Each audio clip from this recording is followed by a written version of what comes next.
Hi, I'm Lee. I work for Keep Moat Homes, who built this development here. I'm here today to do a short demonstration on how stuff works on your new home. So this is your front door, the door handle and the locking system. Some are a bit tricky, so to lock the door, lift the handle, turn the key. Door's locked. To unlock it, lift the handle, turn the key. There you go. So this is your kitchen. I'll run through a few things in here with you. So this is the location for the washing machine. Up underneath here, there is a hole underneath here for the feed and the waste to go for the washing machine, which will then come through these cupboards. It will come through the side here, up and over here, down into here. There's a blue tap in here. That's where the main feed goes to for the washing machine. And this is where your waste goes. It will need a trim off of the end here, but I would advise a qualified plumber come and install your washing machine. Whilst I'm also in this cupboard, this is your main stop tap. So this will turn off the water to the house. So if there is any other problems with plumbing, you just turn that off. It turns off the whole water to the house. Your boiler, it's in this cupboard here. Along here, you've got your pressure gauge, you've got your hot water. This is your temperature control to your hot water. If you turn the dial, it will change the heating there. I'd say probably leave it on max because of the settings on there. The next one along is your radiators. It's got a picture of the radiators. Most of the time, most people have it on economy because it's about the best to save it. On the end here, you have your mode. This is on for heating and hot water. You can just change it to hot water or boil it off. With the pressure, you need the pressure gauge to be above 1 bar. Ideally, it needs to be about 1.5 bars. So underneath here, you can see the heat filling loop logo. Underneath here, you've got 2 taps. Open this tap, and then this tap here, open that. You'll then hear water running, and this will increase the pressure into this part here. When that gets up to pressure, just turn the tap off, and again with that one. So in your kitchen here, this is the allocation where your cooker will go. You have plug points here, which is for the igniter on your oven. This is the main part of the electrics here. You will need an electrician to connect into this part here. This pipe up here is your gas pipe for your gas oven. If you have a gas oven, you will need a gas safe engineer to fit and plumb these in. Other than that, everything's there for you. In the kitchen, you have these 2 detectors on the ceiling. On the left hand side here, this is a heat one, so this will go off if it gets too hot. Sometimes when you're cooking, it will go off a little bit. Don't worry too much. The center part here, you just push that and it will reset it. On this one here, this is the smoke and carbon monoxide smoke alarm. So same thing again, if it does go off, press there, done. I will advise to just check these periodically, just press them, let them reset and they'll be fine. And you have this cupboard here.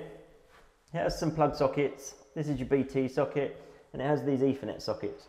Most people will put their router in here for their internet and stuff like that. Plug into here, it'll go into the Ethernet. These plugs will be here and they'll be in the front room and probably other rooms throughout the house. This is your BT socket for your telephone. So also in this cupboard is your mains electric. Lift this here. This has all of your fuses. They're all labelled as well, so you'll know which fuses are for which. If they trip out, this will be down. This is the lounge, and in the lounge they've got this plug point here. It looks a bit strange, but it's actually a media centre. It's for your television and all of your other kind of games consoles and stuff. So you have 4 plug points, and then you have the Ethernets and the telly sockets. The Ethernets are connected from the other Ethernets in the cupboard that I showed you earlier. Other than that, it's all plug and play. So on these patio doors, you have these on all of your windows all around the house. These are a trickle vent. This is in the closed position at the moment. They open quite easily just by that. I advise to keep them open because it allows a nice trickle of air to come in. It won't make the room cold, but it will stop a lot of condensation on the glass and it will stop the damp in the house because it's a new house and it will need time to dry out. So leave these open, you'll be fine. So on your windows, they're quite simple. You have the handles here. Push the button, twist the handle, it will open. You'll notice that when I open it, it stops.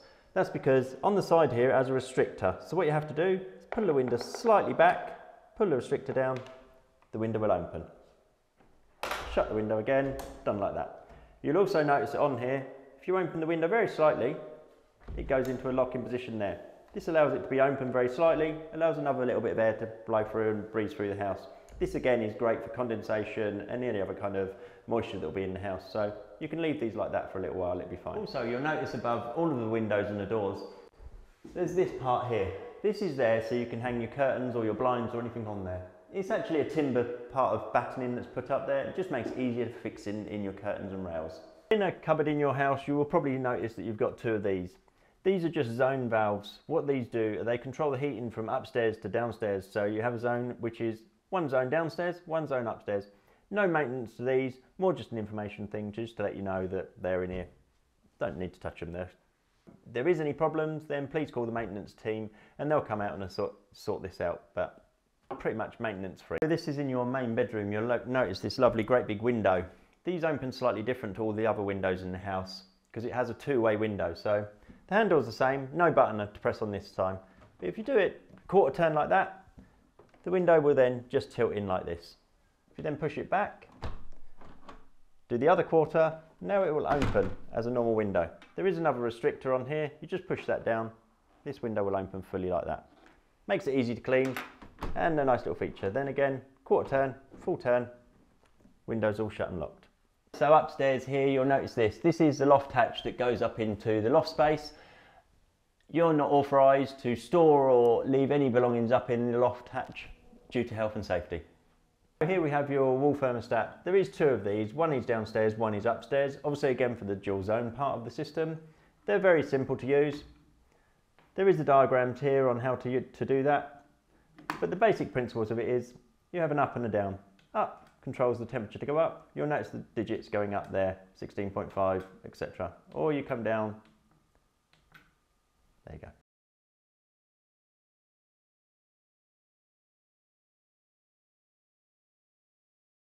So also out in the garden, you'll notice you have this extended kind of patio area. This is where your bins will be stored in the garden. You will need to take them out on your allocated bin collection date. Other than that, they'll come back here after they've been collected and done. You have these white boxes on the outside of your house. So one is an electric, which has a little electric bolt sign on there. One is a gas one. So some of the gas ones are not wall mounted like this. They're brown and they are floor mounted. You'll notice them again because they'll have the G on them. They open quite simply. Key goes in, turn like that, open like that. There's your isolator again, turns it on and off.